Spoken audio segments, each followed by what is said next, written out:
souviens pas de nous? Nous sommes tes amis. Nous sommes les princesses. Je suis Belle. Trop belle.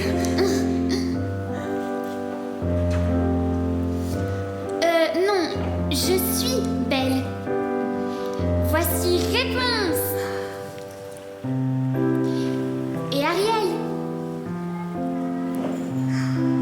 Des princesses. Oh, j'adore les princesses. Et les princes aussi. J'attends un baiser. Un baiser pour un amour sincère. Allez les filles.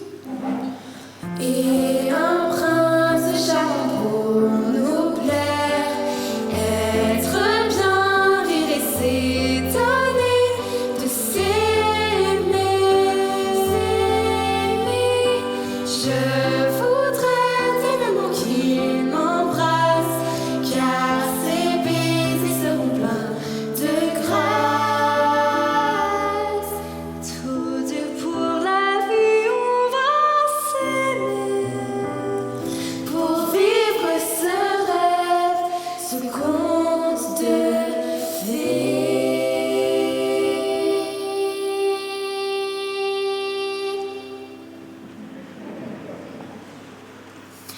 Alors, ça va mieux, Blanche? Est-ce que tes souvenirs reviennent? Vous!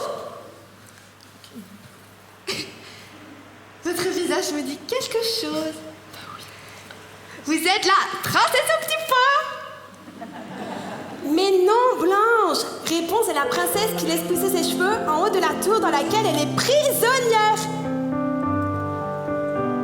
Si bien qu'un jour, un charmant jeune homme vient s'agripper à sa tresse. Et je suis tout éblouie, car enfin la lune s'est levée. Et je suis tout éblouie, les lumières senties partout. L'air est doux, je me réjouis de sentir le monde avancer. Maintenant, tout semble différent. Je veux croire en vous. Ariel, quant à elle, est une sirène. Elle est la fille du roi de Kiton et elle rêve de devenir humaine.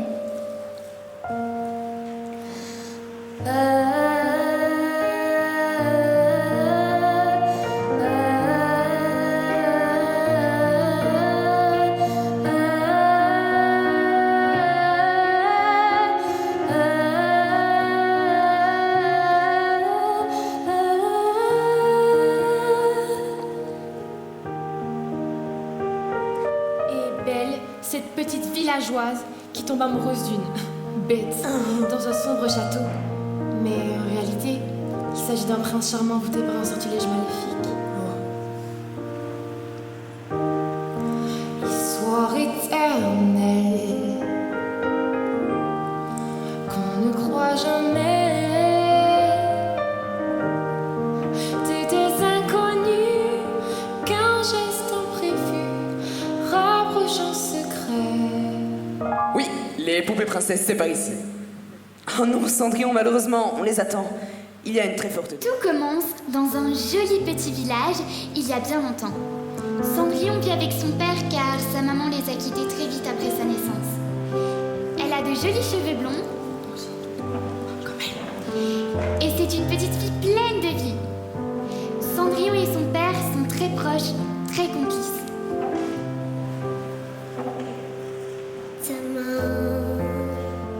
Et puis un jour, le père de Cendrillon rencontra une jeune femme nommée Genièvre. Guenièvre! Guenièvre de Trémène, qui avait elle-même deux filles de l'âge de Cendrillon. Javotte et Anastasie. Peu après le mariage de Madame de Trémène et du père de Cendrillon, celui-ci mourut après une grave chute de cheval. Ce n'était pas un incendie? Même histoire, différentes versions. Bref, Cendrillon fut anéanti par la mort de son père. Et c'est après cela que le véritable caractère de sa belle-mère se révéla, une dame froide et acariâtre. Mais quelle horreur! Oh, horrible, tu peux le dire. Merde de petite peste en plus. Cendrillon grandit à l'écart du reste de sa famille. Dans une tour du grenier. Le cœur meurtri et isolé. Les années devenant difficiles sans le travail du père et ne pouvant se payer aucune aide, Cendrillon devint la domestique du manoir familial. Le manoir devient vide et sombre. Mais dans le cœur de Cendrillon résonnait l'espoir. C'était ainsi qu'elle avait appris la vie et elle savait qu'un jour, elle trouverait le bonheur. Les rêves qui sommeillent dans nos cœurs, au creux de la nuit, Habille nos chagrins des bonheurs dans le doux secret de l'oubli. Écoute ton rêve et demain, le soleil brillera toujours. Même si ton cœur a l'âme en peine, il faut y croire quand même. Le rêve d'une vie, c'est l'amour.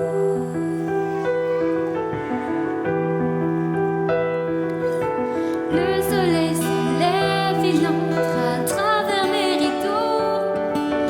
Et le vent qui doucement chantonne dans les roseaux, comme si c'était un nouveau jour où s'invite l'espoir. Les doigts du village chantent à qui voudra savoir. J'entends au loin le coq qui chante, le facteur qui siffle et commence, l'odeur du pain de monsieur le boulanger. Les papillons qui partent s'élancent et les poulettes répondent en cadence. Mes amis, c'est l'heure du petit déjeuner. J'aime le matin me promener dans la rosée, quand les murs de ma maison chantent la liberté. La ville encore endormie me murmure à l'oreille que l'avenir appartient à ceux qui la réveillent. Bien avant que la cloche me peine, avant que les aiguilles ne m'enchaînent, je profite de chaque caresse d'air frais. Je suis libre bien plus haute que la terre, avant d'être couvert de poussière. Le soleil dans mon cœur, je le garderai.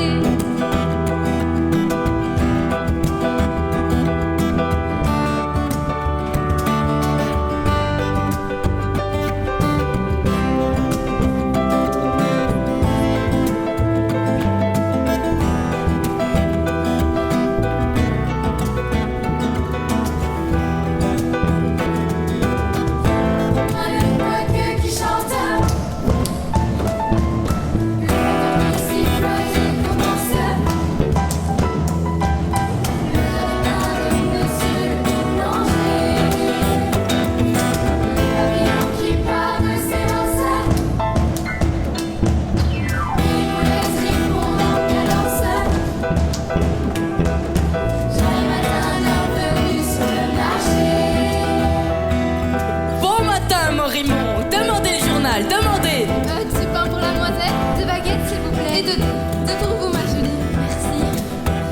quelques œufs, des carottes, de la crème. Non, merci. Un joli bouquet pour vous, madame.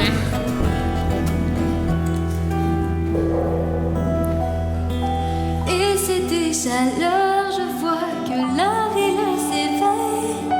La cloche me rappelle que l'on m'a bien coupé les ailes.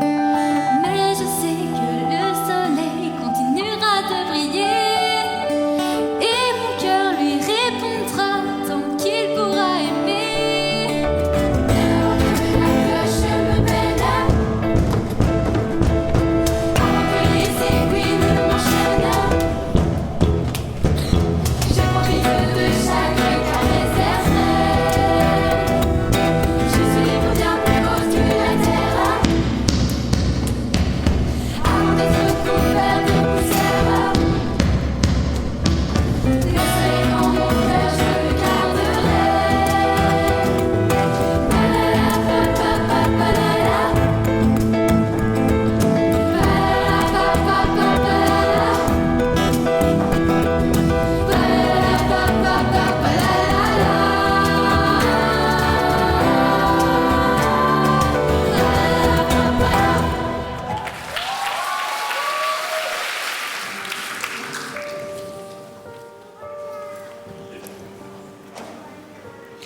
Minuit, elle s'enfuit dans un ciel gris. Au grand galop, ses chevaux passent le pont-levis. Où allait-elle? Qui était-elle? Se demandaient les yeux de la foule alanguie. Comme annoncé par la bonne fée, après le bosquet, le charme s'est brisé.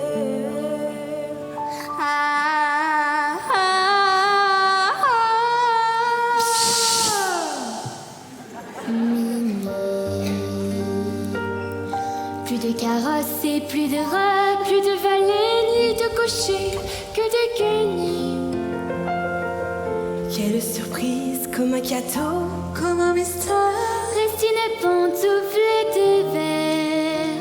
Au fait, c'était du verre ou du verre VAIR? Même histoire, différentes versions.